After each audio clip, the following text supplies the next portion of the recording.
ಕನ್ನಡ ಕಿರುತೆರೆಯಲ್ಲಿ ವಿಭಿನ್ನವಾಗಿ ಮೂಡಿ ಬರ್ತಾ ಇದ್ದ ಸೀತಾವಲ್ಲಭ ಧಾರಾವಾಹಿ ಮೂಲಕ ಸಖತ್ ಫೇಮಸ್ ಆಗಿದ್ದ ನಟಿ ಸುಪ್ರೀತಾ ಸತ್ಯನಾರಾಯಣ್ ಸದ್ದಿಲ್ಲದೆ ನಿಶ್ಚಿತಾರ್ಥ ಮಾಡಿಕೊಂಡಿದ್ದಾರೆ. ಚಂದನ್ ಶೆಟ್ಟಿ ಜೊತೆ ಎಂಗೇಜ್ ಆಗಿರುವ ಕುರಿತು ಸುಪ್ರೀತಾ ಅವರು ಸೋಷಿಯಲ್ ಮೀಡಿಯಾದಲ್ಲಿ ಗುಡ್ ನ್ಯೂಸ್ ಕೊಟ್ಟಿದ್ದಾರೆ. ಎಂಗೇಜ್ಮೆಂಟ್ ಕುರಿತು ಸೋಷಿಯಲ್ ಮೀಡಿಯಾದಲ್ಲಿ ಫೋಟೋ ಮತ್ತು ಮಾಹಿತಿ ಹಂಚಿಕೊಂಡಿದ್ದಾರೆ. ಮಾರ್ಚ್ 12ರಂದು ನಿಶ್ಚಿತಾರ್ಥ ನಡೆದಿದೆ. ಆದರೆ ನಿಶ್ಚಿತಾರ್ಥದ ಫೋಟೋಗಳನ್ನ ನಿನ್ನೆಯಷ್ಟೇ ಹಂಚಿಕೊಂಡಿದ್ದಾರೆ. ಇವರು ಎಂಗೇಜ್ಮೆಂಟ್ ಆಗಿರೋದು ಚಂದನ್ ಶೆಟ್ಟಿ ಅವರನ್ನ. ಅಂದಹಾಗೆ ಇವರು ರ್ಯಾಪರ್ ಚಂದನ್ ಶೆಟ್ಟಿ ಅಲ್ಲ, ನಿವೇದಿತಾ ಗೌಡ ಮಾಜಿ ಪತಿಯಲ್ಲ. ಇವರು ಕೊಡಗು ಜಿಲ್ಲೆಯವರು, ಉದ್ಯಮಿ, ಡಿಜಿಟಲ್ ಕ್ರಿಯೇಟರ್ ಆಗಿ ಗುರುತಿಸಿಕೊಂಡಿದ್ದಾರೆ. ಸಾಫ್ಟ್ವೇರ್ ಉದ್ಯೋಗಿ ಎಂದು ಹೇಳಿಕೊಂಡಿದ್ದಾರೆ. ಕೊಡಗಿನಿಂದ ಬೆಂಗಳೂರಿಗೆ ಬಂದು ನೆಲೆಸಿದ್ದಾರಂತೆ. ಇನ್ಸ್ಟಾ ಖಾತೆಯಲ್ಲಿ ದೇಶ ವಿದೇಶ ಸುತ್ತಿರೋ ಫೋಟೋಗಳನ್ನ ಶೇರ್ ಮಾಡಿಕೊಂಡಿದ್ದಾರೆ. ಹೊಸ ಚಾಪ್ಟರ್ ಇಲ್ಲಿಂದ ಶುರು. ಹಲೋ ಎನ್ನುವ ನಿನ್ನ ಧ್ವನಿಯಿಂದಲೇ ಪ್ರೀತಿ ಶುರುವಾದ ಬಗ್ಗೆ ಹೇಳಲ್ಲ, ಅಥವಾ ನಿನ್ನ ನಗು ನೋಡಿದಾಗ ನನ್ನ ಹೊಟ್ಟೆಯೊಳಗಡೆ ಚಿಟ್ಟೆ ಹಾರಾಟ ಮಾಡೋ ಬಗ್ಗೆ ಹೇಳಲ್ಲ. ನಿನ್ನ ನಗು ಅಂದ್ರೆ ನನಗೆ ತುಂಬಾ ಇಷ್ಟ.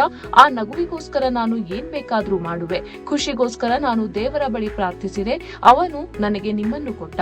ನನ್ನ ಜೀವನಕ್ಕೆ ಬಂದಿದ್ದಕ್ಕೆ, ನಿಜವಾದ ಲವ್ ಏನು ಎಂದು ಅರ್ಥ ಮಾಡಿಸಿದ್ದಕ್ಕೆ, ನನ್ನ ಜೀವನವನ್ನ ಸುಂದರ ಮಾಡಿದ್ದಕ್ಕೆ ಥ್ಯಾಂಕ್ ಯು. ನಿನ್ನ ನಗು, ಶಾಂತಿ, ಖುಷಿಗೋಸ್ಕರ ನಾನು ಪ್ರಾಮಿಸ್ ಮಾಡುವೆ. ನಿನ್ನ ಜೀವನದುದ್ದಕ್ಕೂ ಇರುವೆ ಎಂದು ಮಾತು ಕೊಡ್ತೇನೆ.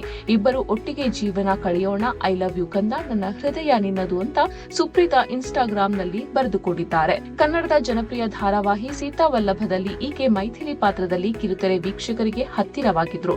ರಹದಾರಿ ಎಂಬ ಕನ್ನಡ ಸಿನಿಮಾದಲ್ಲಿಯೂ ನಟಿಸಿದ್ರು. ಈ ಸಿನಿಮಾಗೆ ಗಿರೀಶ್ ವೈರಮುಡಿ ಆಕ್ಷನ್ ಕಟ್ ಹೇಳಿದ್ರು. ಸದ್ಯ ಎಂಗೇಜ್ಮೆಂಟ್ ಆಯಿತು, ಮದುವೆ ಯಾವಾಗ ಅಂತ ಅಭಿಮಾನಿಗಳು ಕೇಳ್ತಿದ್ದಾರೆ.